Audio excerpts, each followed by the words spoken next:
This is fucking with Man Jackson. You're watching WGS-TV. Yeah!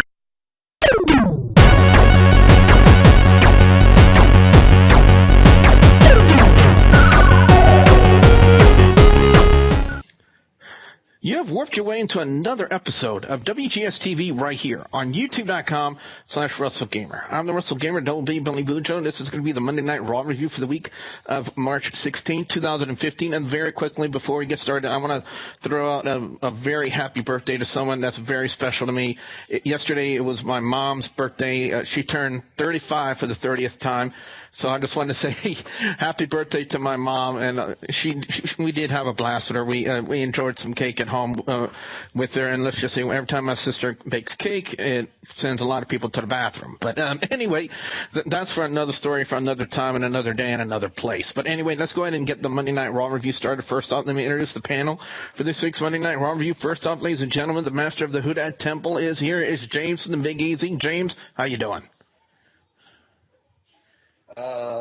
Your total matches time is 31 minutes and 51 seconds. For a 3-hour for a 3-hour program. That's ridiculous. And ladies and gentlemen, please welcome back the master of the hood. Ladies and gentlemen, he is the Bay Area MVP known as Will. Will, what's up?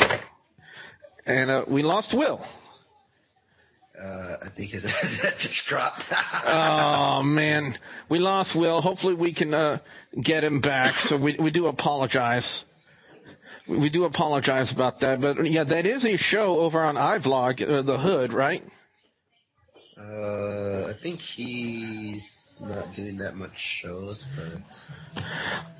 Well, anyway, as we endeavor to get the Bay Area MVP known as Will back, let's go ahead and start talking a little bit about the beginning of Monday Night Raw with Seth Rollins and the Authority responding to what happened with Randy Orton. And they're all I thought it was a little bit ridiculous, James, to the point where Joey Mercury was actually about to cry and hugging the Big Show. Crying and hugging the Big Show. Will, what do you say about that? Somebody hugging. Wasn't that Daniel Bryan's theme? Now we just give away gimmicks and free hugs to the Authority now? What the hell do I know? I thought the whole thing was Valentine's Day plus a bunch of, well, you guys get the drift, so. Yeah, Seth Rollins said he would accept Randy Orton's challenge for WrestleMania if only he accepted a match for him tonight, which kind of led everyone to believe that it was going to be a 5-on-1 type of situation. But we'll talk a little bit more about how that situation developed when we get to the main event. First matchup, AJ Lee and Nikki Bella. James, do you honestly believe now that ever since they started the hashtag Give Divas a Chance, that possibly Vince McMahon is giving Divas a chance? Really, this is a step in the right direction, but last week wasn't. Basically, as I said, it was wrong to give AJ and then AJ Page some array and Cameron and E3. But this match, as I said, a step in the right direction because this was a good 11-minute, 2-second match. And, they had to give, Nikki the opportunity to go over on AJ in this match. With the distraction and all, but I think it's the right decision to do this. But I'm still kind of iffy of if McMahon is actually giving Divas a chance. Nikki would have hit the rack attack on AJ to pick up the win. Following that, we would have a rematch from Thursday Night SmackDown, Ryback and The Miz. And once again, just like on SmackDown, The Miz would fall short to Ryback with the shell shock. But I think what's more interesting about that, Will, is what happened after the match between Miz and Damien Mizdow. Yeah, and see, here's the thing. And I want the WWE Universe or whoever listens to WGS-TV just to really listen to us for just a second. Damien Mizdow is going to branch out. Just give it a moment. Just wait. Now, as far as this match, I'm just going to say I go get popcorn, I come back, Ryback wins. I mean, Miz is pretty much going to have his match, but against his stunt double, because this is where it's leading to. Miz has been losing lately, and, you know, I can't say that shell shock for the win was interesting, but hold on. When Ryback held Miz, did you hear what Ryback said to Miz now? Hit him. But Miz gets a cheap shot in, and all I hear is, put your hand down, put your hand down. And then, okay, Ryback wins, and then he hits skull-crushing finale on Miz. Yeah, match 2-8, but I wish Miz would have hit him, but yeah. Following that, we would have the contract signing, the official contract signing for the United States title match between John Cena and Rusev. And something that was really interesting, because I also had the WWE app pulled up for Monday Night Raw, and they showed an interview on the SmackDown Fallout with Rusev, but no Lana in sight. And I've said it for weeks on end. The only reason why I've tolerated Rusev's gimmick was because of Lana. She is a 10. That's all I'm going to say. And John Cena will come out making a passionate speech about the United States of America, which kind of got the fans on his side about the whole situation. And then out comes Rusev and this. Okay, let's just put it this way about the gentleman that accompanied Rusev last night. I can do a better fake Russian accent. James, you can do a better fake Russian accent. Will, I know you can do a better fake Russian accent. That guy was just absolutely horrible. It was terrible. It was horrible. But the fact is that the reason why Lana is not even on Raw or SmackDown is the fact that she's filming a movie. So, I don't know. We don't know how long she's going to be up for a while. So, yeah, you're going to have to deal with this crap. Yeah, well, Rusev would only sign a contract if Cena allowed him to bash America, which he did. Then he did sign the contract, and then Rusev would flip the table over on John Cena and make a getaway. And I'm just hoping that guy with that fake Russian accent was going to get his butt kicked. They also did announce on the WWE app following that Jey Uso has suffered a shoulder injury, which would kind of throw the Usos out of contention for the tag team championship. And so they would follow that up with the New Day taking on Tyson Kidd and Cesaro. And there were a lot of bizarre things, to say the least, that happened in this match, Will. But a lot of things happening post-match. I mean, Cesaro would hit the Cesaro uppercut from behind on Kofi, giving Tyson Kidd and Cesaro the win. But Los Matadores was present at ringside, Will. Talk a little bit about that. And I'm not the one to bash the tag team division. I'm not Teddy Long here, but I'm just going to say respectively, when they came out, I'm going to say midway towards the match, I was hoping the Usos would come out, but like you stated, Jey Uso sustained a shoulder injury, so hence the fact that the Usos weren't going to be at ringside. But, the match was all right. I mean, and then talk about Fernando and Diego throwing Kumi into the woods for that, just to get Cesaro the clean victory. There was no dirty pin, folks. It was a clean victory. And, what they did was just what you wouldn't expect. So I expect right now that the Matadors are heels right now. Yeah, that would say just about right. Match is studying 3. I mean, you got to give Cesaro and Tyson Kidd, they're pros being tag champions. But some are saying really that, IWC-wise, that the New Day may be the champions at WrestleMania. I don't believe that's going to happen. They're going to keep the belts on Cesaro and Kidd for a while. Brock Lesnar's vignette on Roman Reigns. Do I have to say how terrible that vignette was? Do I have to say how utterly poorly executed that vignette was? Why do people worship this guy? I mean, I don't understand it. The guy's terrible on the mic. He can't cut a promo to save his goddamn life. And apparently the IWC wants to judge people on the diversity of their moveset. What does Lesnar have? How many Lesnar moves does Lesnar have? 4? And yet they want to get on John Cena's case for the 5 moves of doom. But apparently they want to worship Bork Laser. Go ahead. I'm going to say this. When I heard that Brock Lesnar was going to talk, I was like, no! Yeah, but apparently people still worship the guy. That's all I'm going to say. And he didn't say – he just basically repeated what Paul Heyman said last week during their promo, but he did it very, very poorly. Following that, we would have Big Show and Erick Rowan. Man, before the matchup could get even underway, Big Show would attack Erick Rowan, hit him with the knockout punch, and then attempt an elbow drop from the middle rope. And of course, he had to have his hand on his other hand on the rope because apparently he needed to balance himself or whatnot. And that's pretty much how that ended there. Really nothing to say about that. And it was right around this point in the show where we start to see some dissension in the ranks of the Authority. And immediately when I saw that first segment backstage, Will, I just knew it was a swerve. It was just so poorly executed by WWE and their creative. They could have done a better job pulling off a swerve. But when it was just that blatantly obvious, it was just terrible the way they pulled that off. You want to go back to last week when Orton did the same thing to them before he turned?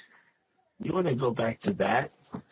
But, yeah, this was very, very, very poorly executed, poorly timed. Just categorize the word poor in this sentence because that was just more a disaster than what a normal soap opera would look like. But what do I know? I don't watch soap operas, but I know the acting when I see it. But WWE, you don't deserve a cookie for this one. What the hell?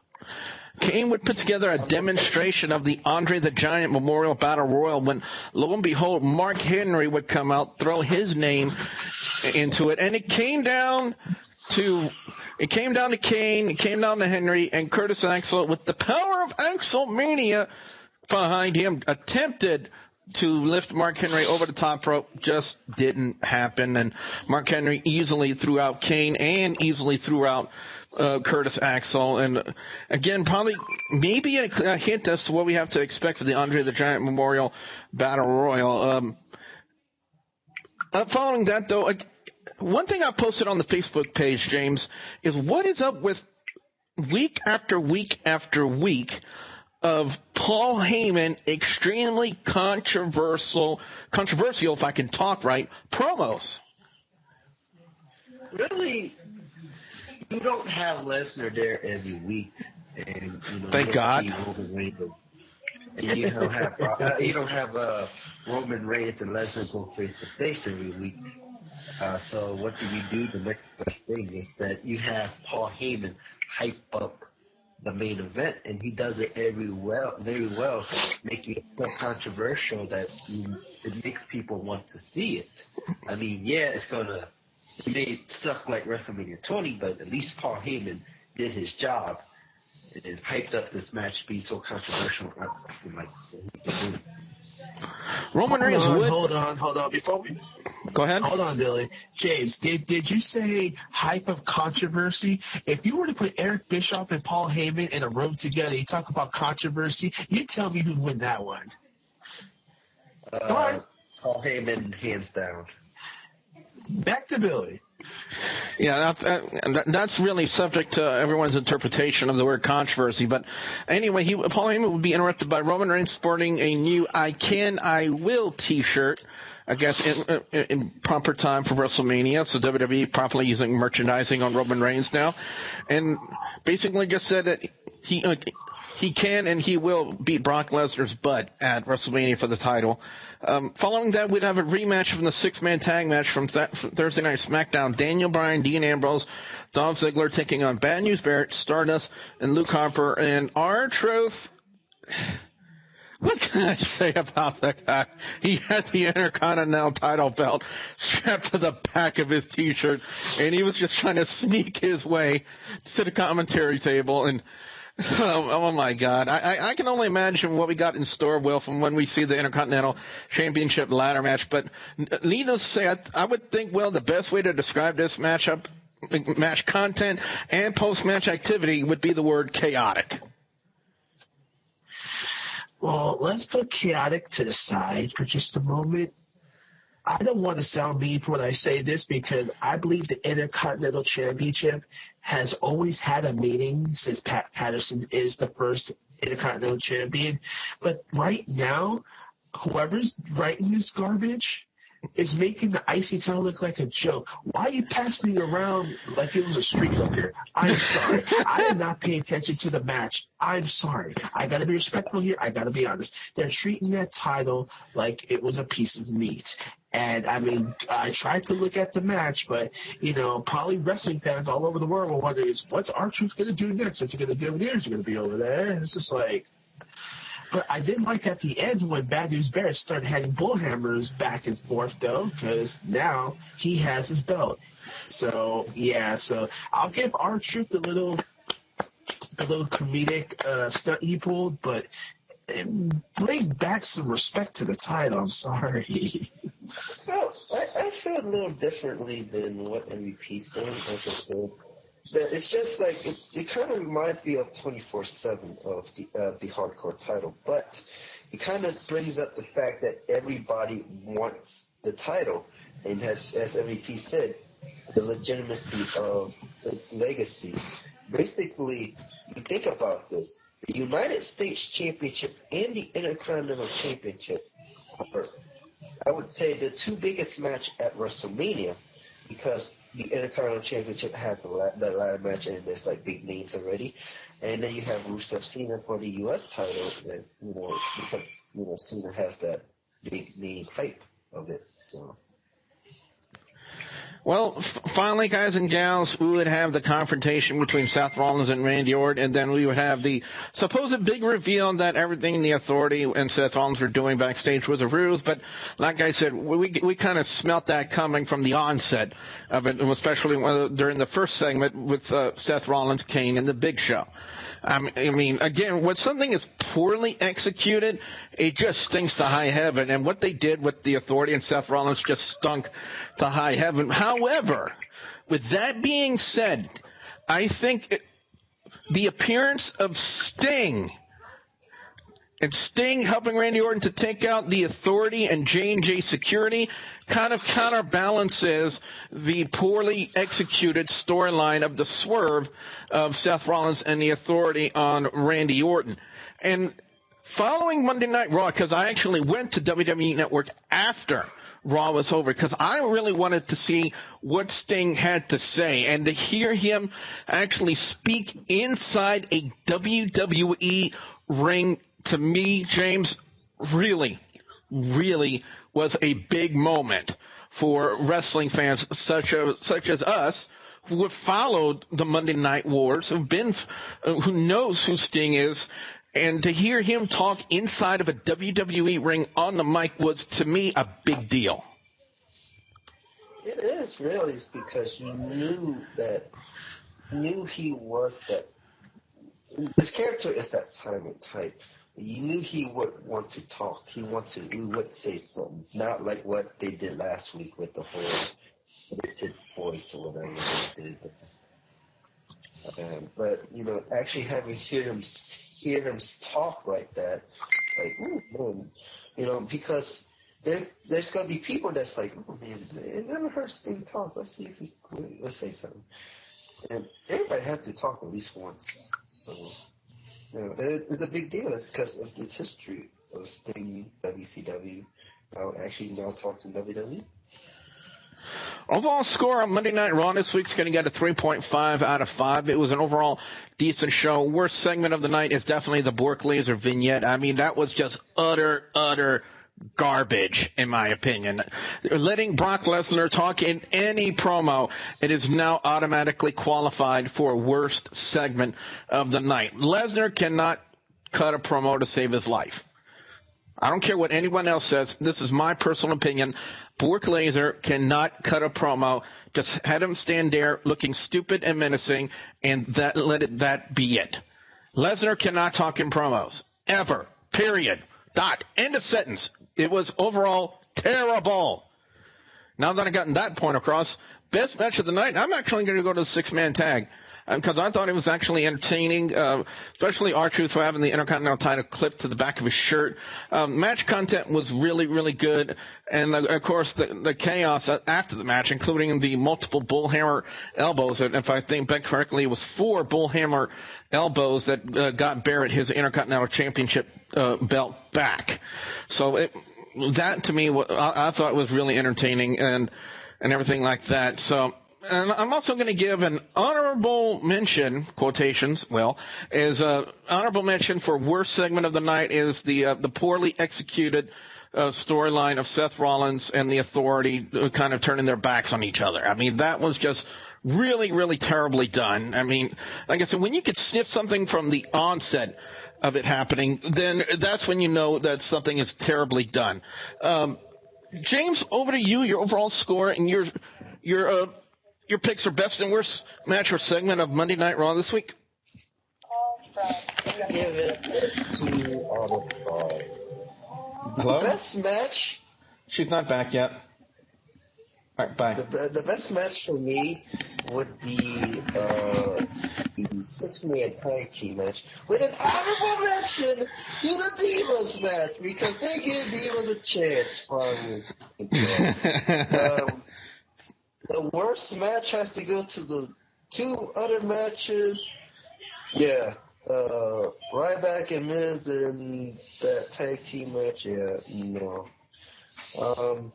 Best segment, I got none. Worst segment will be that horrible, terrible Russian lawyer. Where did they find him? At the back of a Dunkin' Donut? Oh, boy. One can tell where they found that doofus. But finally, guys and gals, we're going to go to the Bay Area MVP known as Will, get his overall score and his picks for best and worst match or segment of Monday Night Raw this week.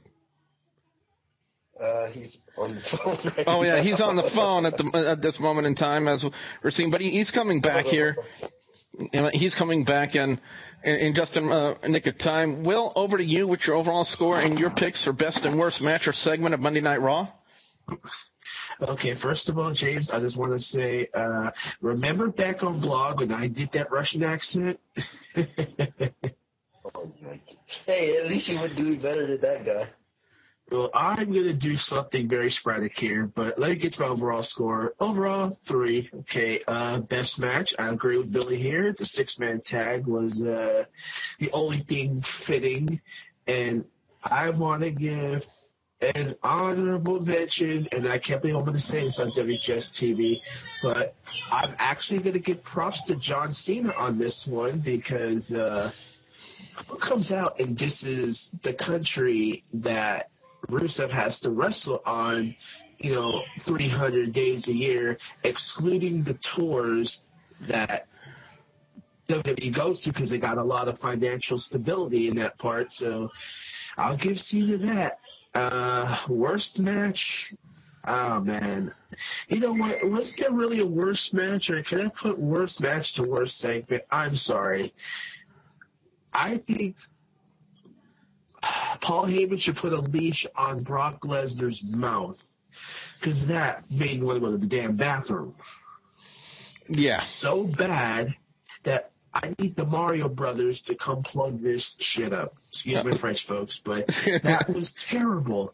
Terrible. No, Charles Barkley, it was terrible. And, and for anybody who are Sting fans like myself, 14 years he's not been in a WWE ring to finally hear him talk, and the crowd knows who he is. Thank you for acknowledging that, because if you people who don't know who Sting is, you've been living under a doghouse for too long. Oh, definitely. So on that note, guys and gals, I want me to know from you guys out there, the viewers and subscribers, your thoughts on Raw this week. What are your overall scores? What are your picks for best and worst match or segment of Monday Night Raw this week? We definitely want to know what you guys have to say. Be sure you put your comments in the comment section below. Don't forget to like and favorite this video. James is over on Twitch on the Who Dat Temple. James, where can they check you out? What's up, Billy? What's up? And guys and gals, before we quickly go to James, Rick, we're over here. We're talking overall scores and our picks for best and worst match or segment of Monday Night Raw this week. Rick, I figured you would want to get yours in real quick. Oh, thank you, Billy. Well, I have to say probably the best segment of the night was obviously the last segment of the night where we saw Sting pop up. I have to say, obviously, I did not see that coming. Although I suppose we should have seen it coming with the ending of Raw.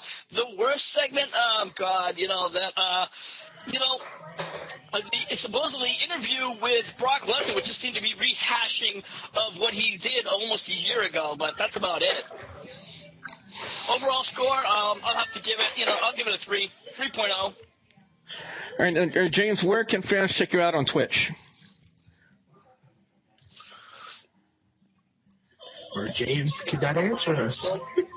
I'm on twitch.tv/fatboy504.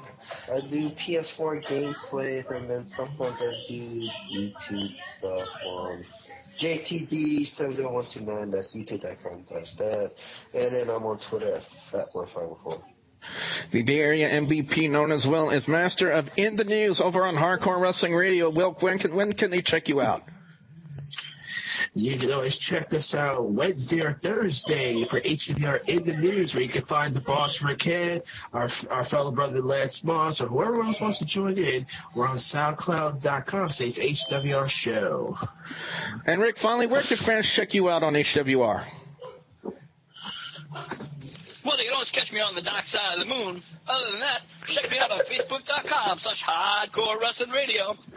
And always, please subscribe to us, all of us, at YouTube.com/HWR Show. And, of course, check us out also, catch a ride, on SoundCloud.com. And I'm pretty sure Rick will explain that Dark Side of the Moon reference after this review is done recording. We've got fans. Don't forget WGS-TV is on social media, Facebook at Facebook.com/WGS-TV, Twitter at TheWrestleGamer, and Instagram at Instagram.com/TheWrestleGamer. And if you haven't yet, guys and gals, please subscribe to YouTube.com/WrestleGamer for more content like this and all of my Let's Plays right here on WGS-TV. So with that being said, for the hardcore host of Hardcore Wrestling Radio, Rick Head, the Bay Area MVP known as well, and James and the Big Easy, I'm the Wrestle Gamer, Double B Billy Boudreaux, saying we'll see you at the next Warp Zone.